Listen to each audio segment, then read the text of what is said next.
wrote I Will Always Love You, and Elvis Presley was going to record it. And suddenly you said, whoa, no. Tell me about that.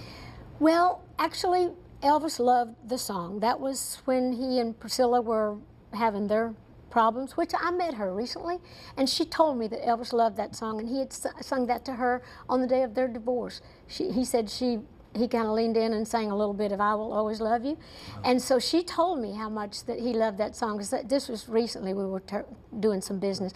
But during that time, it's no fault of Elvis, you know, he loved the song. But Tom Parker was in defense of Tom Parker, too. Colonel Tom, his manager. You know, he made some wise decisions, evidently. So he knew what he was doing. But that goes back to that other thing, because Elvis was ready to record it. I'd told my friends and people that he was recording it, and they were in town to do the recording. They had invited me down to the session. And Colonel Tom Parker calls me the day before and says, now you do know that Elvis is recording your song, and you do know that Elvis don't record anything that he don't publish, or at least get half the publishing on. I said, really? Which is to say he would have the rights to the song. He would have the rights, at least half of the rights to the publishing of the song. I said, I can't do that. This song's already been a hit with me, and this is in my publishing company, and obviously this is going to be one of my most important copyrights, and I can't give you half the publishing. Of course, that's stuff that I'm leaving for my family.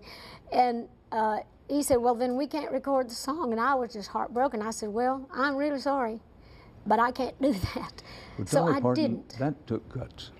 Well, it didn't to me. It seemed to be the thing to do. It hurt me because I was so disappointed that I was going to have to tell my friends Elvis didn't record it. But I just knew that that was not right, and that was not, if it had been maybe, if I didn't have my own publishing company, had the song not already been a hit, it might have been different. But I couldn't give somebody half of a song that had already been #1, and that was, you know, was evident, had already proved itself. Well, so, you had some redemption. Whitney Houston then, many years later. That's true. When Whitney recorded, I was like, oh, good, because now I own 100% of the publishing, 100% of the writing, and I did really well with that. But I didn't blame Elvis, and I didn't blame Colonel Tom either. It was a decision I had to make at the time, and I'm glad I did. But when Whitney Houston recorded it, which made it a worldwide hit all over again, not only made you a lot of money, that's true, but also, as you yourself said, you said, hey, here it comes again. That really was a great song. My question is, Whitney Houston, African-American heritage, you from the mountains of East Tennessee, what went through your mind when it was Whitney Houston who brought the song back and made it again such a sensational bestseller? Well, it was overwhelming, because I'd always loved her singing anyway. I mean, what a voice she had. I mean, at that time, nobody could out-sing her. But when I heard it, my heart just stopped. I just couldn't believe that my little song, my little simple song that was written straight from my heart, you know, about a subject that we all know and relate to one way or another, whether it's someone that's died or kids going off to school. People relate to that song in so many ways. But anyway, when I heard her sing it, I could not believe it. I was driving at that time from my office in Nashville to my house in Brentwood, and I heard it when she started singing that a cappella. I thought, well, I thought, what is, if I should stay? And it took a minute to realize. And then when it went into with the music part where she said, and I honestly thought I was going to have a heart attack. You've been a remarkably successful businesswoman. How has that happened? Well, my dad was like that. My dad raised 12 children. My daddy could not read nor write. Never had a chance to go to school. But my daddy was so smart. You know, I've just always wondered what all my daddy might have been able to do had he had an education. But my daddy, I watched him maneuver. I watched how he could trade and barter, and it's like he would, well, they call it good horse sense or horse trading. They call it street smarts if you're from the city, but good old country horse sense. My daddy was so smart, and I just watched him through the years. And my daddy was also one of those people that was really willing to work. He was up all the time, up early, having to farm before he went to work on construction or doing whatever he had to do to keep food on the table. But he always just managed to make some of the best deals and some of the best choices. And I was very influenced by that. Now, I got my music from my mother's side of the family, and most musical people, musicians, don't want to work at anything else. So I got my work ethic from my dad, I got my music from my mama, and I tried in the early days when I would think about it and I started seeing that I could make money at this, I thought, well, they do call this the music business.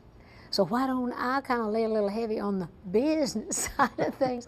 So I got to thinking, you know, what I should do to make it really profitable, not just to sing and just let the money roll in and let it be gone before you think about it. So I started thinking about keeping my publishing to myself, you know, publishing my own songs, starting my own publishing company, and just different things like that that I thought would be, you know, smart business. So through the years, I have been lucky and made some really good choices, but I've got a lot of good people that's helped me a lot too. I owe a lot of my success to a lot of smart people. But I'm thinking of a young, say, an 18-year-old Dolly Parton in Nashville, trying to make it, talented. In that period, there weren't many opportunities for women. Bluntly put, how did you keep the men off of you and keep your mind and their mind on business, and therefore build a business which is now, you know, tens of millions of dollars a year business? When I was young, you got to remember, I first of all believed in my talent. I really believed that I was heading to Nashville with something to sell. I thought my songs were good, and I thought I was, you know, good enough singer that I could pull that off. And I had all these brothers, so I knew men. I had my dad, my uncles that I loved, and my grandpas. So I knew how men thought. I knew them all so well. And I always said I look like a woman, but I can also think like a man. So I was not intimidated, and I was a right pretty girl, you know, for the times, you know, a little overdone, of course, but I used that. You know, I was not intimidated. I took it as a compliment when men thought I was, if they thought I was pretty. I thought, well, this is all good. I can use this to my benefit. But I did not use it for anything other than to know what to do. I knew that I had something, and I would say things like, look, I think I can make us both a lot of money if you want to, you know, work with me on this. And if sometimes some men did get, you know, a little out of line, a little out of place, but I knew how to manage that without hurting their feelings, to compliment them or not to take it as an insult, because it wasn't. But if someone did get out of hand, I would know kind of what to say. So I never slept with anybody to get anywhere. If I slept with somebody, it's because I wanted to, not to try to get ahead in the business. So I just, with some people, especially with me being overdone and over-exaggerated with the makeup and the hair and the way I dressed, some people might have thought I was dumb, but I would have the deal done and gone before they realized what had happened. So I just looked at it like a business, and I was always proud to be a woman. I never took their flirting as an insult. I thought it was a compliment, but I knew how to handle it.